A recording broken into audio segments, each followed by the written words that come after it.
First డిఎస్సిని post phone చేయమన్నారు.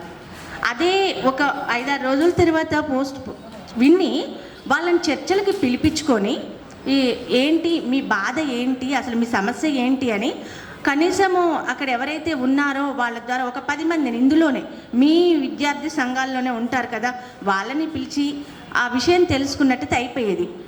కానీ అలా జరగలేదు. కంటిన్యూగా అలా జరుగుతూ ఉండేసరికి దీన్ని మళ్ళీ రాజకీయంగా పులిమారు. ఇంకా ఎలా వాళ్ళు చెప్తున్నారా వీళ్ళు చెప్తున్నారా అందుకు. నిరుద్యోగులకి ఏమవసరం అండి, వాళ్ళు ఇన్ని సంవత్సరాల నుంచి పోస్టులు లేక నానా తపన పడుతున్నారు. ఒక పక్క తల్లిదండ్రులు అక్కడ నా కొడుకు జాబ్ వస్తుంది, మమ్మల్ని ఏదో చూసుకుంటాడు. ఏ తల్లిదండ్రులైనా ఏమనుకుంటారంటే మమ్మల్ని బాగా చూసుకోవాలని ఏ తల్లిదండ్రులు కోరుకోరు. నా కొడుకు వాళ్ళ కాళ్ళ మీద వాళ్ళు నిలబడాలి, ఇంకొకరి ముందు దేహి అని చేయి చాపొద్దు అనే ఆలోచనలో ఉంటారు. అలా అంటే వాళ్ళు తిండి తినకుండా పస్తులుంటూ ఇన్ని చేస్తుంటే, అన్నా రేవంత్ అన్న మీకోసం మేము ఎంత చేశామో మీకు కూడా తెలుసు. 2019లో మీరు రేవంత్ సేన అని పెట్టినప్పుడు కూడా నేను దాదాపు కుత్బుల్లాపూర్లో 350 ఓట్లు వేయించాను. తర్వాత మీకు రాము గుర్తున్నారో లేదో తెలియదు, ఆ అబ్బాయి రిజల్ట్ వచ్చింది. 3 డేస్ నేను ఫోన్ల ద్వారానే చేశాను. మీరెవరో నాకు తెలియదు, నేనెవరో మీకు తెలియదు. అయినా కానీ మనకి టీఆర్ఎస్ పాలనలో జరుగుతున్న అరాచకాలు చూసి, నిరంకుశ పాలన చూసి మేము నిర్ణయించుకున్నాము.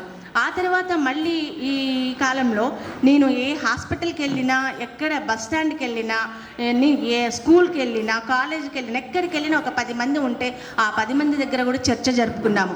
మార్పు రావాలి అని అనుకున్నాం. కానీ ఇంత పెద్ద గొప్ప మార్పు వస్తుంది, అరెస్టులు చేస్తారు, అన్యాయంగా అర్ధరాత్రి మొన్న మైపాల్ యాదవ్ని అరెస్టు చేస్తుంటే మాకే అసలు నిద్ర పట్టట్లేదు. అసలు ఈ పిల్లలు ఏమైపోతారు, వాళ్ళు ఎంత బాధపడుతున్నారు, నాకు అసలు 1 గంట దాకా నిద్ర రావట్లేదు యాక్చువల్గా. దయచేసి స్టూడెంట్స్ అందరికి కూడా నేను చెప్పేది ఏంటంటే, ఎవ్వరు కూడా ఎటువంటి అగాత్యాలకి పాల్పడకండి. మీరు ఎంత నిరుత్సాహపడకండి. మనకి ఇదే లైఫ్ కాదు, ఉద్యోగమే జీవితం కాదమ్మా. కాకపోతే కావాలి ఉద్యోగం అనేది, కానీ ఇప్పుడు మనకు అన్ని లక్షలైతే రావు కదా, కొన్ని మాత్రమే వస్తాయి. మనం రాసినా కానీ మనం బ్రతకొచ్చు.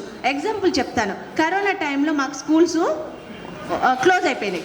అప్పుడు మనము ఏం చేసాము, ఎలాగో బతకాలి కాబట్టి సమోసా పెట్టుకున్నాము, కొబ్బరి బొండాలు పెట్టుకున్నాము, చెరుకు రసం. అంటే మనం బ్రతకడానికి మనకి అవకాశాలు ఉన్నాయి. మీరు ఎలాంటి సూసైడ్ అలాంటివి మాత్రం చేసుకోవద్దు. మళ్ళీ మీరు ఒక శ్రీకాంత్ చారి కావద్దు, మీరు ఒక సునీల్ నాయక్ కావద్దు, మీరు ఒక ప్రవళికలు కావద్దమ్మా. తల్లిదండ్రులు గర్భకోశ వాళ్ళు అసలు ఇంకా తట్టుకోలేరమ్మా. మీరు కళ్ళ ముందు ఉండాలి. కాకపోతే మీ హక్కుల్ని మీరు మాత్రము సాధించుకోండి. సాధించడానికి పోరాటం చెయ్యండి. చదివే జ్ఞానం, చదువే ధైర్యం, చదువే లక్ష్యం, చదువే గమ్యం.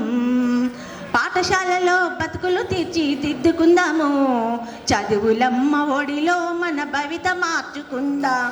మీరేనమ్మా డిఎస్సి టీచర్లుగా చేరి విద్యార్థుల భవితను నిలిపేది, కష్టాలైనా కన్నీళ్ళైనా కడ తీర్చేది. చదువేరా కల నెరవేర్చేది, బడియేరా. బడి అంటే జైలు అనే భయము ఎందుకు, బడి అంటే అమ్మ ఒడి అది బాదర బందీ కాదులే.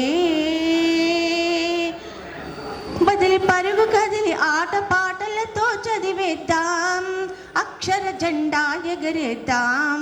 పేద ధనిక భేదాలు చదువుకు లేవురా, ఏకాగ్రతతో సాధిస్తే చదువు సొంతమౌనురా.